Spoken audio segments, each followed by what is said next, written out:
Assalamualaikum warahmatullahi wabarakatuh. Sallallahu wasallam ala Rasulillah Muhammad ibn Abdullah wa ala alihi wa sahbihi wa ala. Wala haula wala quwwata illa billah. Inna wa ta'ala ta'limuna fil intifad dzakara tadhkira li ifadati wal istifada wal hatta la tamassuki bi kitabillah wa sunnati rasulih wa du'a ila al huda wa dalalata ala al khair ibtigha'a wajhihi wa qurbihi wa thabihi subhanahu wa ta'ala. Rabbi shrah li sadri wa yassir li amri wahlul 'uqdatam min lisani yafqahu qawli. Amma ba'du. Para hadirin, para pemirsa yang dimuliakan Allah Subhanahu wa taala. Alhamdulillah pada malam hari ini kita masih diberi kesempatan oleh Allah taala sehingga kita masih bisa bersama-sama mengaji, sama-sama belajar kitab Al-Hikam karya Imam Ibnu Athaillah As-Sakandari rahimahullahu ta'ala. Dan sebelum kita mulai, mari kita hadiahkan Al-Fatihah kepada mu'alliful kitab, semua ulama, semua syurah, semua guru kita, semua orang tua kita, muslimin, muslimat, mukminin, mukminat. Semoga Allah Ta'ala mengampuni dosa kita semua, la dunia wala dunyatun salih wala manam bi asrafna salihan wala hadratin Nabi Muhammad sallallahu alaihi wasallam. Al-Fatihah. Wabillahi minasyaitonir rajim. Bismillahirrahmanirrahim. Shiratal ladzina an'amta 'alaihim. Qala al-musannif rahimahullahu ta'ala wa nafa'ana bihi wa bi 'ulumihi wa bi 'ulumikum fid dharain ila an qala babus suhbah. Bab anyar. Bab suhbah utawi iki bab mertelaken kekancan. Jadi bab ini membahas tentang persahabatan. Cuman yang dimaksud itu bersahabat yang seperti apa dan bagaimana. Jadi kalau dalam ilmu tasawuf, dalam ilmu thariqah, bersahabat itu tidak hanya dengan seseorang yang seumuran atau sepantaran dengan kita, tetapi hal ini mencakup yang sepantaran dengan kita atau yang lebih tinggi dari kita. Yang lebih tinggi dari kita itu mencakup guru kita, senior kita, atau bahkan mencakup Allah Subhanahu wa ta'ala. Karena orang yang sudah dekat dengan Allah Subhanahu wa ta'ala itu beda. Dia itu sudah tidak sama sekali tidak menganggap sama sekali orang-orang yang di sekitarnya, dalam arti dia tidak bersandar diri kepada orang-orang yang di sekitarnya. Makanya dalam hikmah yang ada di dalam bab ini, Imam Ibnu Athaillah As-Sakandari akan lebih menjelaskan secara detail mengenai siapa yang kita jadikan sebagai sahabat. Tuh. Wa hadza babu sabi'u asyara zakrul musannif fi hadzal bab arba'a hikam. Dalam bab ini mencakup 4 hikmah. Dan sebelum memulai uraian mengenai hikmah-hikmah yang tercakup dalam bab ini, akan saya bacakan terlebih dahulu bahwa suhbah yang paling dominan itu adalah bersahabat dengan guru. Itu bersahabat dengan siapa? Dengan guru. Makanya Imam Ibnu Ajibah rahimahullah dalam Iqadul Himam mengatakan was-suhbatu fi tariqit tasawuf amrun kabirun fis sayri ila Allah ta'ala. Persahabatan dalam ilmu tariqah, dalam tariqahnya ilmu tasawuf itu merupakan urusan yang sangat penting, terutama dalam perjalanan menuju Allah ta'ala. Hasba majarat bihi adatullahi wa hikmatu, sesuai dengan kebiasaan yang telah Allah perlakukan dan hikmah yang telah Allah atur dalam perjalanan seorang murid menuju Allah Subhanahu wa ta'ala. Bahkan sebagian ulama mengatakan man la syekha lahu fasyaitanu syekhuhu. Seseorang yang tidak memiliki guru maka gurunya adalah setan. Tuh. Guru yang bagaimana? Guru yang dapat membimbing kita, yang dapat mengarahkan kita untuk bisa menghilangkan penyakit-penyakit hati, mulai dari dengki, iri, sombong, pamer, merasa lebih baik dari orang lain, kemudian merasa dirinya mulia, merasa dirinya berilmu, merasa dirinya memiliki kelebihan sehingga orang lain harus hormat, memuliakan dirinya, dan seterusnya. Sehingga guru yang seperti itu wajib diikuti. Makanya sebagian ulama yang lain mengatakan al-insanu kasyajaratin nabitati fil khala.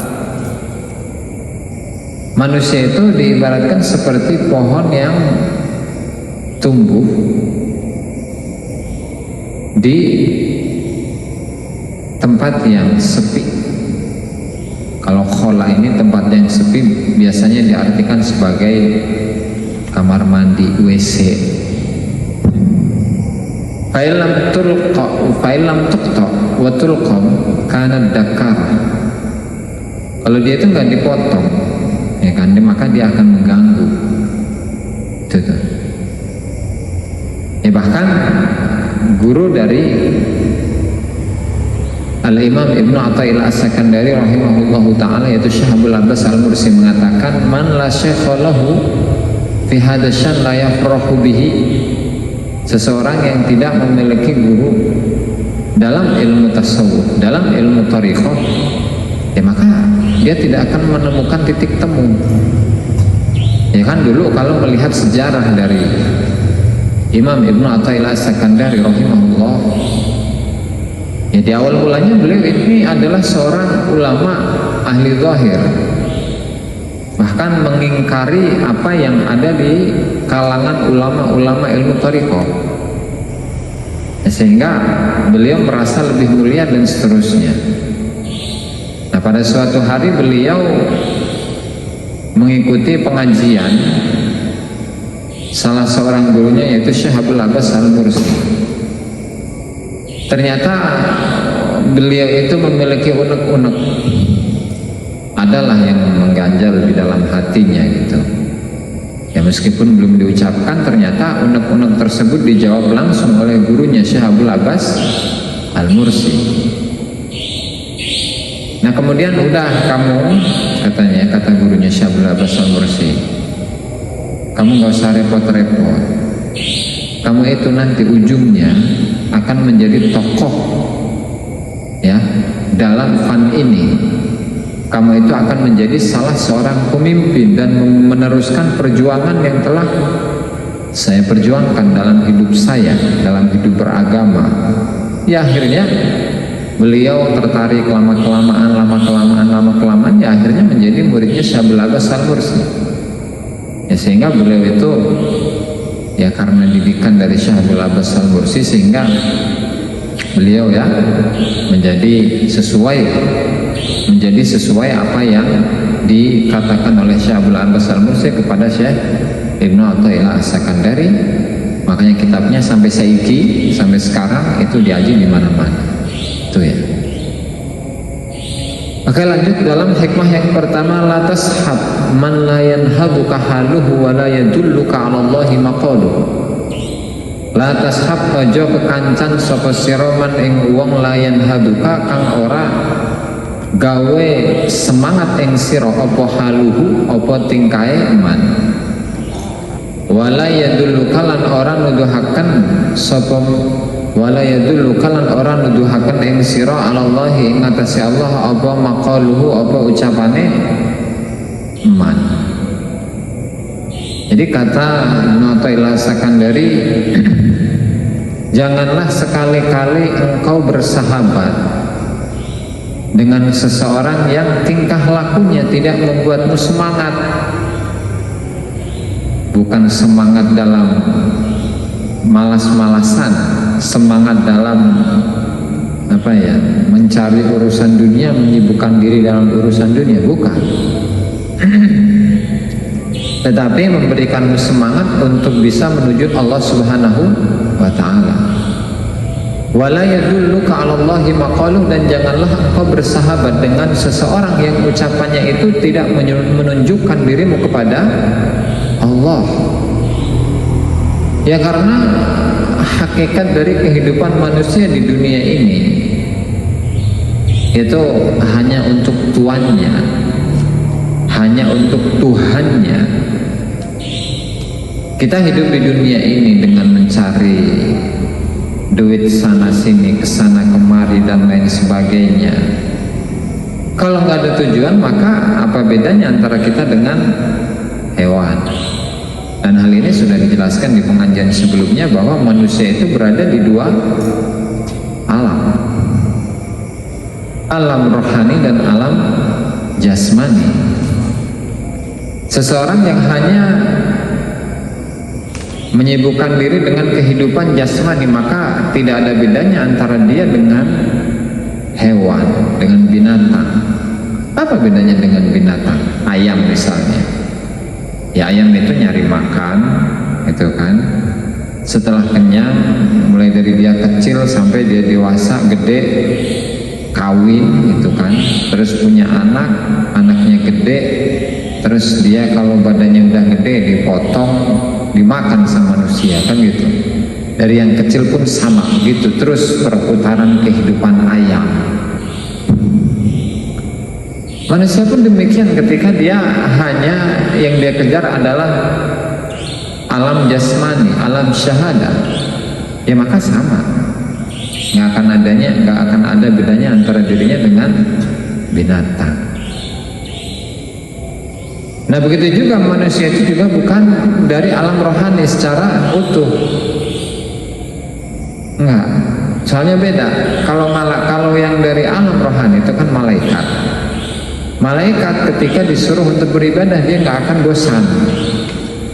Disuruh tidur sampai hari kiamat, dia akan tidur terus. Disuruh ruku, dia akan ruku sampai hari kiamat. Disuruh tasbih, takbir, disuruh sholat, maka dia akan sholat sampai hari kiamat. Coba manusia kalau disuruh kayak gitu, nggak bakalan. Karena manusia itu punya batasannya. Manusia ada capeknya, ada bosannya, ada malesnya. Itu kan. Sementara malaikat itu enggak ada kayak gitu. Dan hewan pun sama, kan? Ketika dia sudah kenyang, ya berhenti. Ya makanya ketika manusia itu lebih kerohaniannya itu lebih kuat daripada jasmaninya, maka dia akan lebih hebat, lebih mulia daripada malaikat. Makanya di sini lantas man la yanhaduka haluhu wa la yadulluka 'alallahi maqaluh, di mana ketika kita ingin mencari seorang guru yang kita jadikan sebagai suri taulan dan maka setidaknya ada dua hal itu yang kita perhatikan. Yang pertama, tingkah lakunya itu membuat kita semangat dalam ibadah.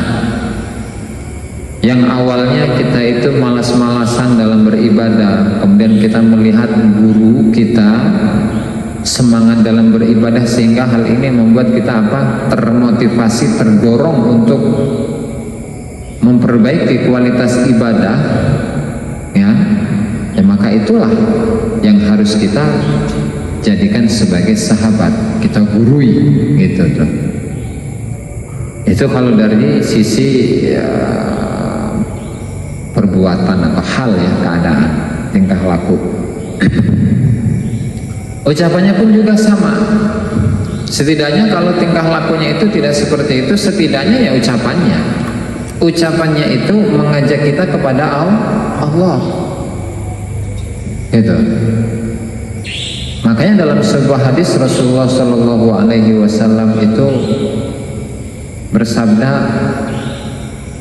khairun nasi man idza ru'u zukkirallah Sebaik-baiknya manusia itu adalah seseorang yang ketika mereka dilihat oleh orang lain, maka orang lain itu akan ingat kepada Allah. Ya kan? Nggak mudah yang seperti itu, nggak banyak yang seperti itu. Nah makanya inilah yang menjadi salah satu dasar para ulama-ulama thariqah yang mengatakan bahwasanya wajibnya seseorang memiliki guru, dan wajibnya seseorang itu ditalqin zikir, dan wajibnya seseorang itu melakukan rabithah ketika dia berzikir kepada Allah. Tuh. Makanya di sini Al-Imam Asy-Syaikh Muhammad Nawawi bin Umar Al-Bantani rahimahullah mengatakan makna dari keadaan yang membuat kita semangat itu apa sih? Kata beliau, antakuna himmatuhu muta'alliqatan billahi ta'ala murtafi'atan alal makhluqin.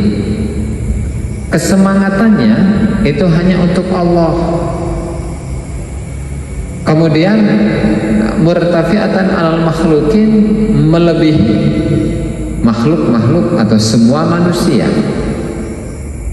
Dia la yarja'u ila hawaijihi illa ilallah, dalam mengejar kebutuhan-kebutuhannya dia hanya bergantung kepada Allah. Wala yatawakkalu fi umurihi illa 'ala Allah, dan dia tidak bertawakal kecuali kepada Allah, tidak pasrah kecuali kepada Allah. Wa qad saqatan nasu fi 'ainihi, dia sama sekali tidak memperdulikan manusia. Nah yang seperti ini adalah satu sosok yang pantas dijadikan sebagai apa? Guru. Itu. Makanya hal ini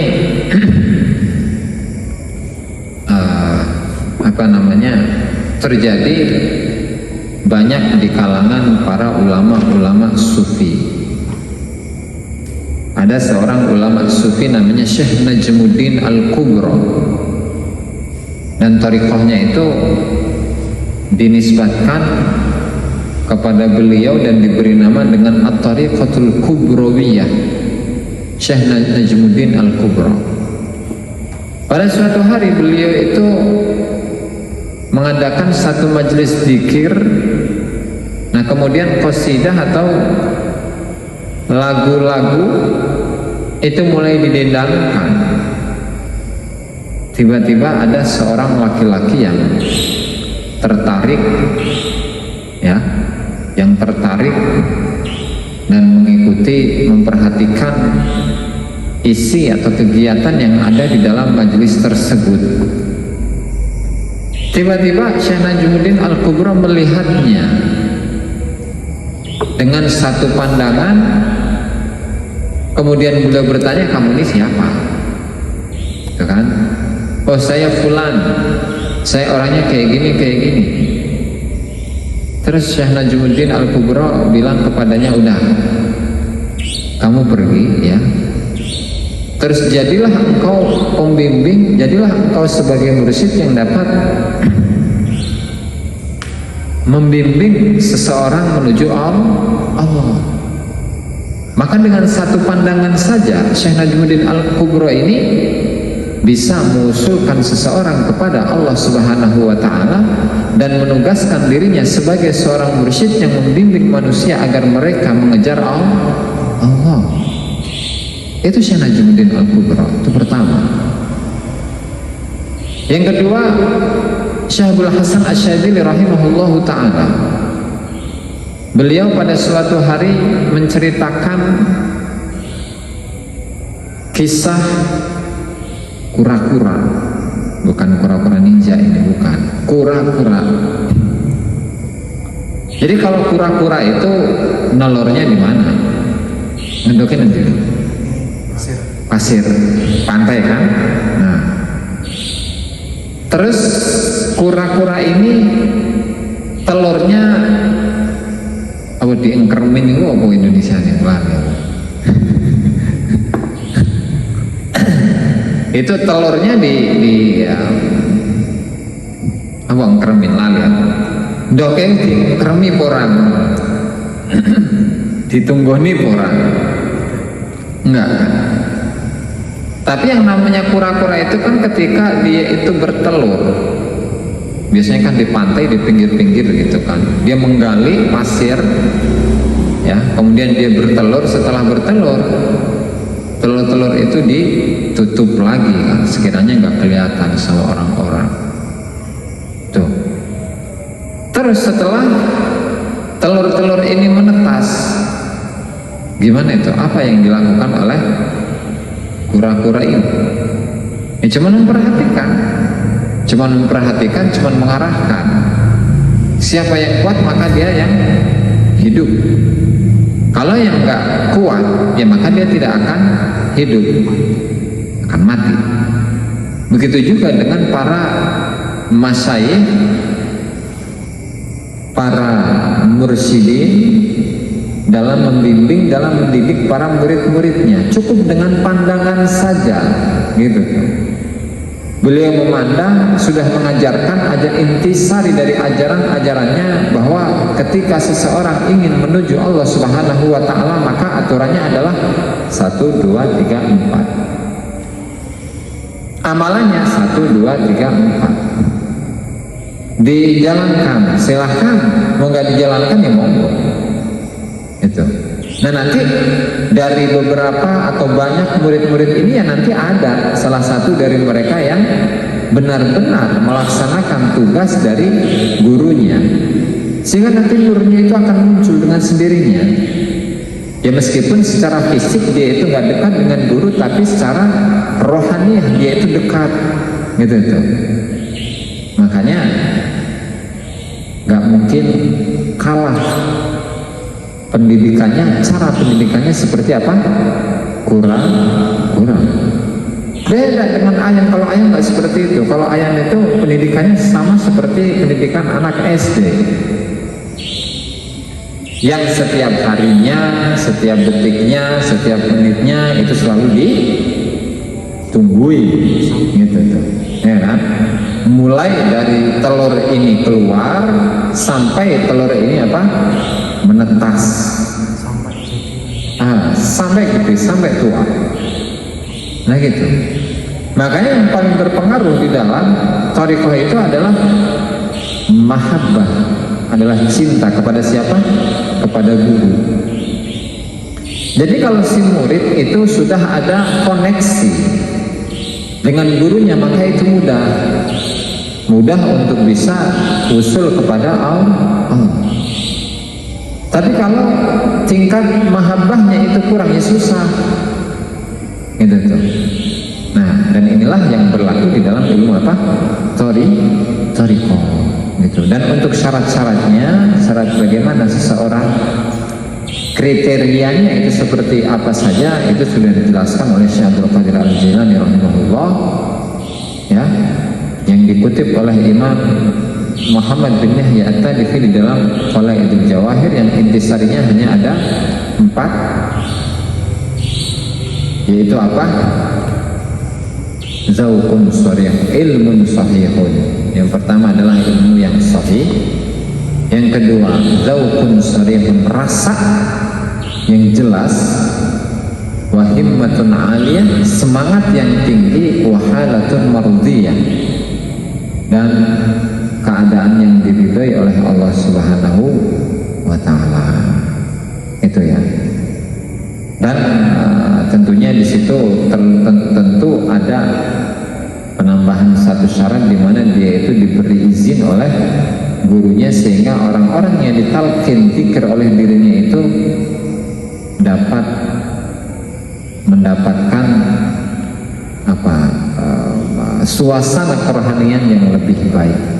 Kalau tidak usul kepada Allah Subhanahu wa Ta'ala secara langsung, ya setidaknya dia akan mendapatkan kondisi spiritual yang baik, yang tenang, sehingga ketika dia menjalani kehidupan itu dia merasakan kebahagiaannya berbeda dengan orang lain. Tuh, untuk hikmah yang pertama. Berapa menit jam? Cukup ya. Rubbama kunta musi'an fa'arafal ihsana minka suhbatuhu wallahu ta'ala a'lam bissawab. Ini untuk pengajian kajian pertama, dan yang kedua disambung dengan syarah manaqib Syekh Abdul Qadir Al-Jilani.